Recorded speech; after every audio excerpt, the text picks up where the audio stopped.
नमस्कार दोस्तों, मैं अनूप कुमार शुक्ल आप सबके साथ आज एक अनुभव साझा करना चाहता हूँ। और कभी कभार मैं आप लोगों से बातचीत करता हूँ, बट ये जो अनुभव है मेरा, वो शायद आप लोगों को जीने के लिए एक सकारात्मक दृष्टि दे, इसलिए मैं आपके साथ यह अनुभव साझा करना चाहता हूँ। मैं अपने काम के लिए ज़्यादातर मुंबई लोकल में यात्रा करता हूँ।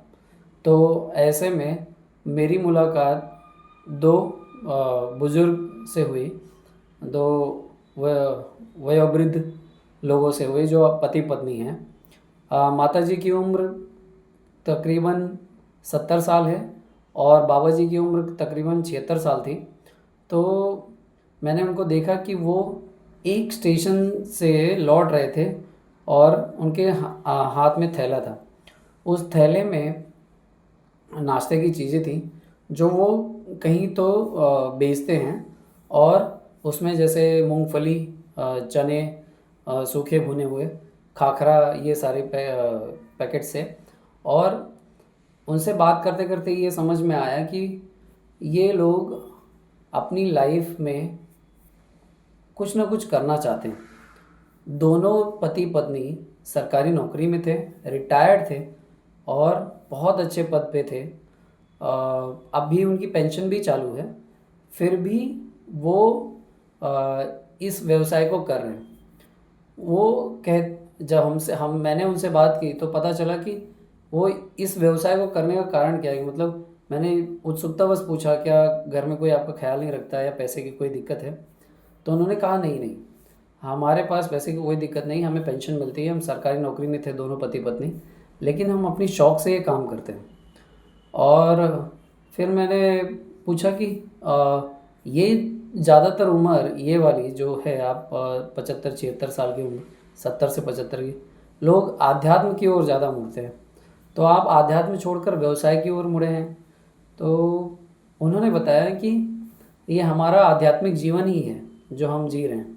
आध्यात्मिक जीवन कैसे है कि जो ये हम पैकेट्स बेचते हैं, इसमें जो भी लोग हमसे ये सारा सामान खरीदते हैं, एक तो हम उनकी सेवा कर रहे हैं, क्योंकि शाम के वक्त सबको अपने घर जाने की जल्दी होती है ऑफिस से निकलकर, और वैसे में जो भूख लगी होती है उसको मिटाने के लिए एक थोड़ा बहुत नाश्ता चाहिए जो हम लोगों को उपलब्ध कराते हैं। तो एक सेवा ये हो गई। दूसरी हो गई कि जो भी उससे हमारा धन प्राप्त होता है, जो उससे हमें लाभ मिलता है, वो उसको हम कहीं ना कहीं ले जाकर किसी ज़रूरतमंद को, किसी जिसे आवश्यकता है, उसको दे देते हैं।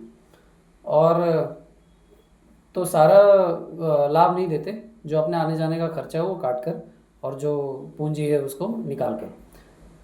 तो मैंने बोला कि लेकिन फिर इसको आप आध्यात्म कैसे कहते हैं? तो उन्होंने कहा कि आप लोग शायद स्कूल में पढ़ते हैं लेकिन भूल जाते हैं कि कर्म ही पूजा है।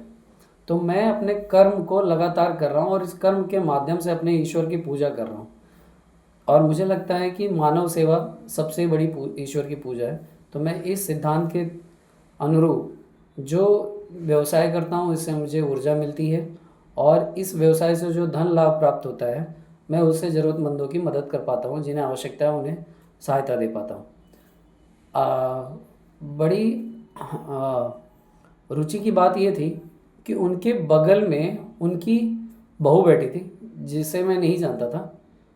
बाद में उन्होंने इंट्रोड्यूस करवाया मुझे, उनसे परिचय करवाया। तो वो उनकी जो बहू हैं और बेटे, वो भी सरकारी नौकरी में हैं, और लेकिन उनकी बहू उनको सामान लाने में सहायता करती है, जहाँ से स्टेशन से वो अपना व्यवसाय करके लौटते हैं।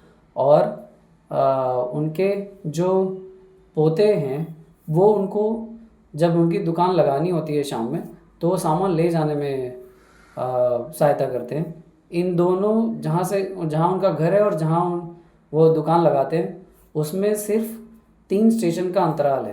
तो उस 3 स्टेशन में भी उनके घर वाले उनके साथ हैं।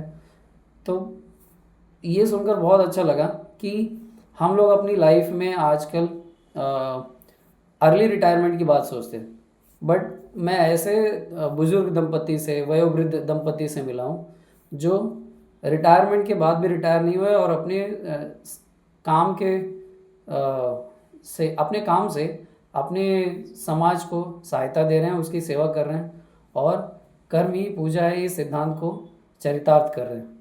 तो मुझे बहुत अच्छा लगा, मुझे लगा कि ये आप लोगों के लिए भी एक अच्छा अनुभव हो सकता है, इसलिए मैंने अपना ये अच्छा अनुभव आपके साथ शेयर किया। और मुझे ऐसा लगता है कि हमको भी अपने कर्म की तरफ ज़्यादा ध्यान देना चाहिए, अपना काम करते रहना चाहिए, जो हमें पसंद हो ज़्यादा से ज़्यादा करना चाहिए। धन्यवाद। जय हिंद, जय महाराष्ट्र, वंदे मातरम, भारत माता की जय।